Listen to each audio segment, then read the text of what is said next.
The draft is one of the most exciting parts of the NBA season. Young players finally get to see their hard work pay off in front of their families and the entire world. NBA franchises and their fan bases are excited for which young prospect the team will select. Striking gold in the NBA draft can set a team up for future success, while missing on your picks can set your team backwards. Today's video will be a full first round mock draft, meaning picks 1 through 30. So let's not waste any more time and get right into it. But before we continue, please like the video and subscribe and hit that notification bell so you get notified every time I upload a banger. Now let's get started. With the first pick, the Detroit Pistons select Cade Cunningham out of Oklahoma State. Cade is the type of generational talent that NBA teams tank for. He's an oversized point guard at 6'8" with a 7-foot wingspan, and he's got unreal scoring and passing abilities. He can get into the paint at will, and he's an amazing finisher even through contact or over multiple defenders. And he balances that inside scoring with an excellent outside game where he shot 40% from 3 on 6 attempts a game. He's also a terrific passer of the basketball and an excellent defender and rebounder. With Cade Cunningham, Detroit basketball is finally back. With the second pick, the Houston Rockets select Jalen Green out of the G League Ignite.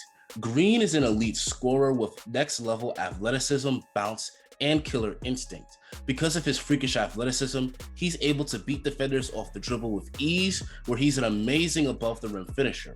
It's not uncommon to see Green put defenders on a poster, and he isn't just a slasher either, because Green can knock down pull-up jumpers if given too much space.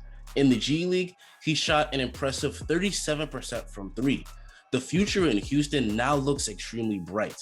With the third pick, the Cleveland Cavaliers select Evan Mobley out of USC. Mobley has often been compared to guys like Chris Bosh and Anthony Davis. Why are people so high on Mobley?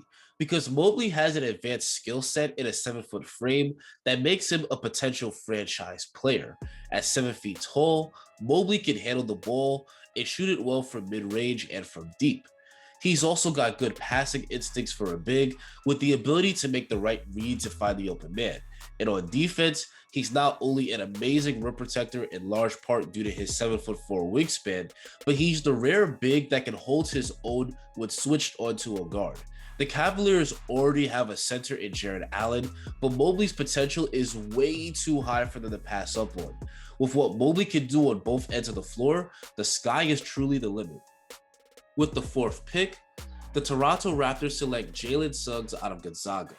Suggs is easily the best point guard in this draft right after Cade. He brings good size for the position at 6'4", and he's a fierce competitor that played a huge role in Gonzaga getting to the championship game. Thanks to his lightning-quick first step, he's able to easily blow by defenders to the rim, and he's a strong finisher that can absorb contact and still get the bucket. He's also an excellent playmaker, and he thrives on the less glamorous end of the court, whether as an on-ball or off-ball defender. With Kyle Lowry probably gone, Suggs could be the Raptors' point guard of the future. With the fifth pick, the Magic select Jonathan Kuminga out of the G League Ignite. After pressing the reset button, the Magic need to take the best player available here, and that's easily Kuminga. He brings excellent size for a small forward at 6'8" with a 6'11" wingspan, and he's extremely athletic. He's able to use that athleticism to easily get by defenders, and he's an excellent above-the-rim finisher thanks to his vertical leap and length. He's also really good defensively, and thanks to his size, he can guard multiple positions on the court. He needs to work on his outside game, but the potential to be a great two-way player for the Magic is clearly there. With the sixth pick, the OKC Thunder select Scottie Barnes out of Florida State. Barnes has excellent size for the small forward position at 6'9" with a 7'2" wingspan, and with his great all-around game, I see him as a future all-star. He's got excellent point forward skills. He sees the floor extremely well and constantly sets his teammates up for easy baskets. His defense is also off the charts, where he's agile enough to lock up small guards, but also switch on to bigger players. He doesn't shoot the ball very well yet, but with his skill set and his size, he's got a huge upside. This is an excellent addition to OKC's rebuild. With the 7th pick, the Golden State Warriors select Moses Moody out of Arkansas. Moody is a knockdown shooter who shoots the three really well, whether spotting up or coming off screens. He's also an excellent defender, and at 6'6" with a long 7-foot wingspan, he should be able to guard multiple positions at the next level. And while Moody isn't an advanced shot creator, he can put the ball on the floor and finish at the rack and score with his mid-range pull-up. He did average 17 points per game in his freshman year at Arkansas. For the Warriors, he should fit right in as a 3-and-D player off the bench with the upside to become a very good starting player. With the 8th pick, the Orlando Magic select James Bouknight out of UConn. Bouknight is one of the best pure scorers in this draft. He's very athletic and he has a really nice handle. And with those ball handling skills, he can get to the rim at will or create space for his mid-range pull-up anytime he wants. He didn't shoot well from 3, but he did shoot well from the free throw line and he has a smooth release, so he probably could become a good 3-point shooter in time. The Magic desperately need scoring, so Bouknight is a nice pickup for them at number 8. With the 9th pick, the Sacramento Kings select Franz Wagner out of Michigan.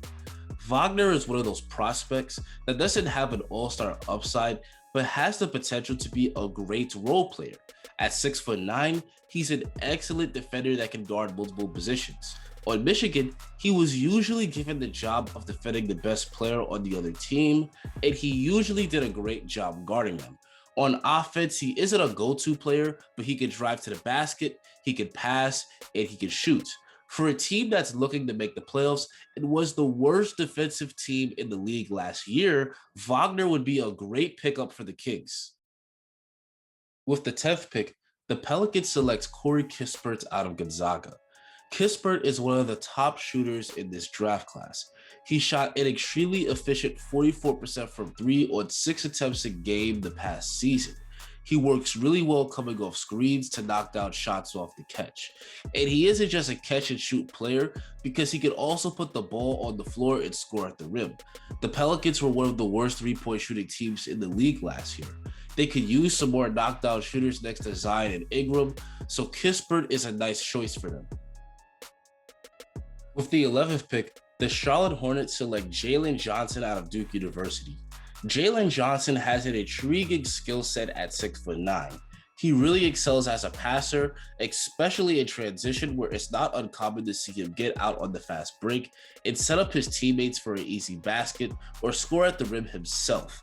He's got the potential to be a great defender where at his size and athleticism, he can guard multiple positions on the court. For the Hornets, he could play as Gordon Hayward's backup next year, but with his physical tools and skill set, he's got a high upside. With the 12th pick, the Spurs select Kai Jones out of Texas. The Spurs could use a center, and Jones has the potential to be a great modern big.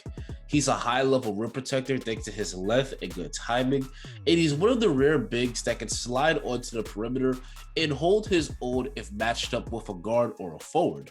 Offensively, he's excellent as a screen setter and a lob target, but he's also flashed the ability to handle the ball and even shoot it from deep.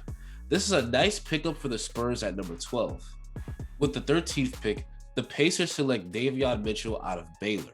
Mitchell is a super competitor with a great all-around game. He's an explosive guard that gets into the paint at will, and he can finish at the rim thanks to his excellent layup package. He's also a knockdown shooter. While he struggled with his shooting in the past, he shot 45% from 3 on the past year. Mitchell is also an excellent floor general that's always looking to set his teammates up for easy baskets, and he's also a great defender. Many scouts believe he's the best on-ball defender in the entire draft class. Mitchell could potentially be a great backup to Malcolm Brogdon next year. With the 14th pick, the Golden State Warriors select Josh Giddey. Giddey is a 6'8" point guard out of the NBL, which is reminiscent of LaMelo Ball. Like LaMelo Ball, he's got ridiculous court vision, and at his amazing height for the position, he's able to see over the defense to create easy shots for his teammates. He's also a terrific ball handler that can get to the rim at will and finish pretty well. He has a lot of room to grow as a shooter and a defender, but if he can improve his weaknesses, his upside is clearly off the chain. Giddey will serve as Curry's backup next year with the potential to take the keys once Steph Curry exits his prime. With the 15th pick, the Washington Wizards select Chris Duarte out of Oregon. Duarte is the perfect 3-and-D prospect. On the season, he shot 42% from 3 on 5 attempts a game.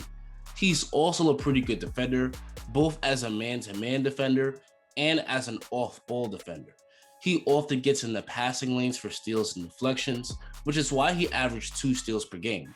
The Wizards could use some more shooting and defense around their star-studded backcourt of Bradley Beal and Russell Westbrook, so Chris Duarte is a really nice fit.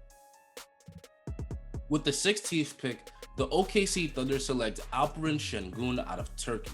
Şengün is the most skilled big in this draft after Evan Mobley.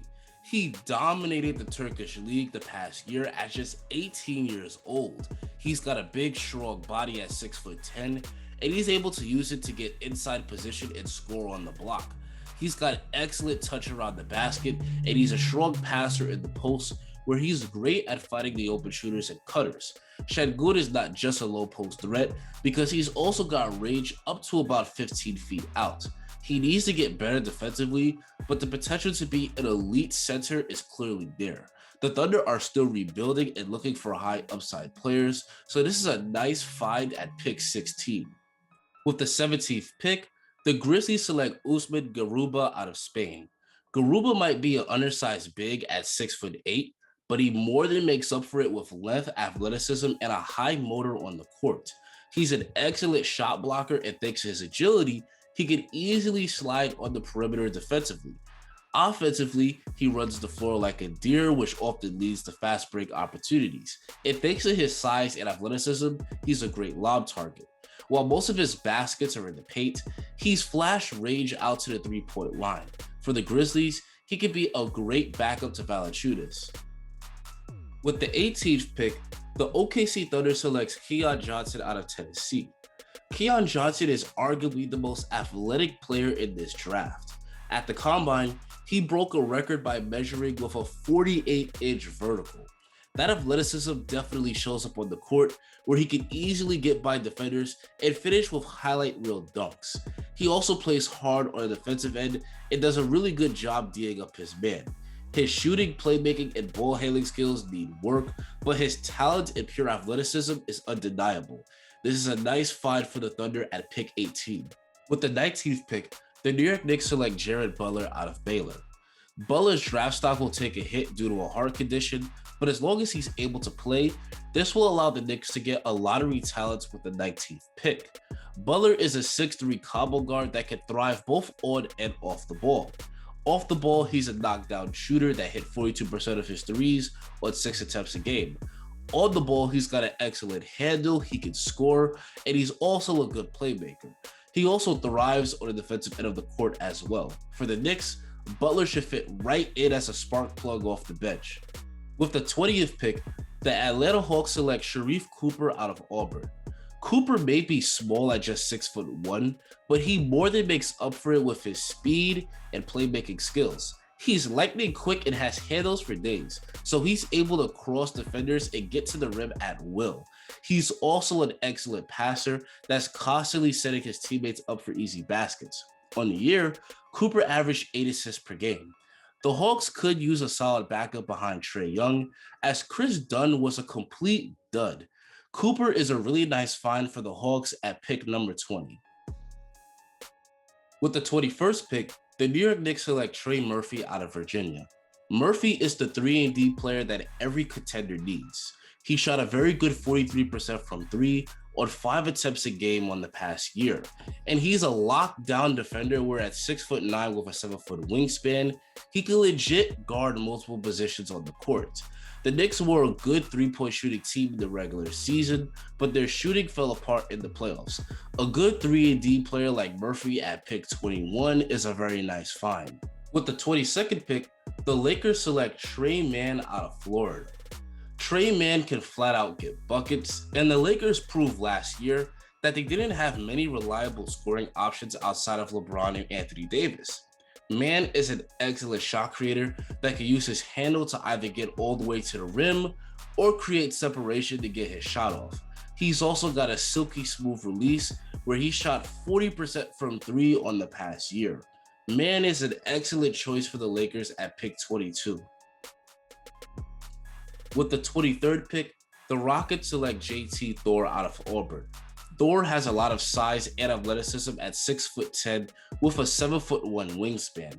He brings a lot of energy on the defensive end of the court, where he's not only a great shot blocker, but he can also defend perimeter players as well. Offensively, he's excellent scoring at the rim as a roll man, and while his shooting isn't great, he has flash shooting potential. JT Thor can be a nice backup to Christian Wood next season. With the 24th pick, the Rockets select Ziaire Williams out of Stanford. Williams didn't shoot the ball well at all for Stanford, but the Rockets are still going to take him for his upside. He's very athletic and has excellent size for a small forward at 6'9" with a 6'10" wingspan.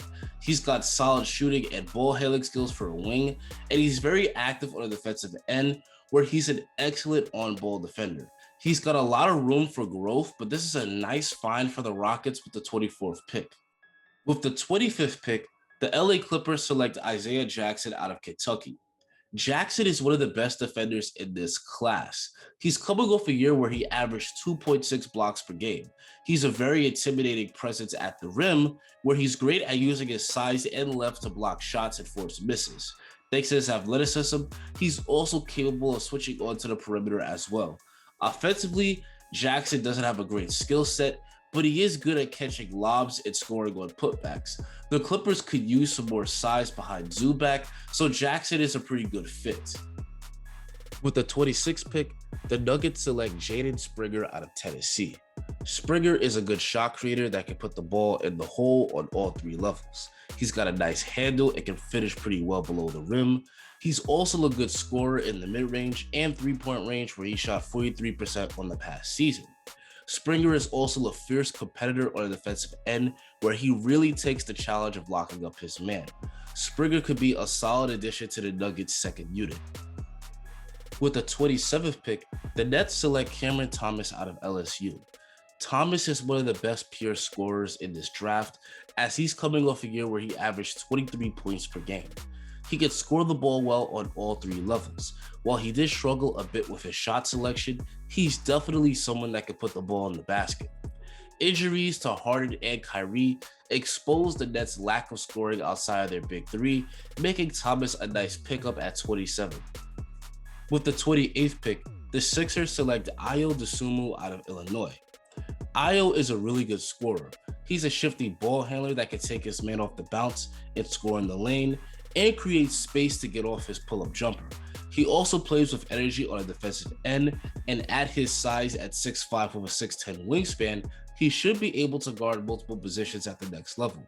The Sixers showed in the playoffs that they could use some more scorers, so this is a nice find for them in the late first round.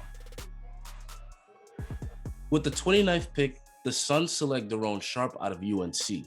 Sharpe is a big 6'10", 260-pound center, and he plays with a high motor on both ends of the court. On defense, he's an excellent rim protector and rebounder, and on offense, he's a strong screen setter and finisher out of the pick and roll. The Suns will probably lose Dario Saric for all of next year with a torn ACL, so they could use some more size, making Sharpe a nice pick at 29. And finally, with the 30th pick, the Jazz select Miles McBride out of West Virginia. McBride is a high-quality point guard that does a lot of things well on the courts. He's a solid playmaker, a good scorer off the dribble, and a knockdown 3-point shooter where he shot 41% from 3 on the past year. He's also excellent on the defensive end as well. The Jazz could use a solid backup behind Mike Conley, so this is a good pickup for them at the end of the first round. Anyway, guys, that's going to be the end of the video. Do you like my picks? Who do you want your team to select in the NBA draft? Tell me in the comments. Make sure to like the video and subscribe if you enjoyed this and want to see more just like it. Thanks for watching and have a great rest of your day.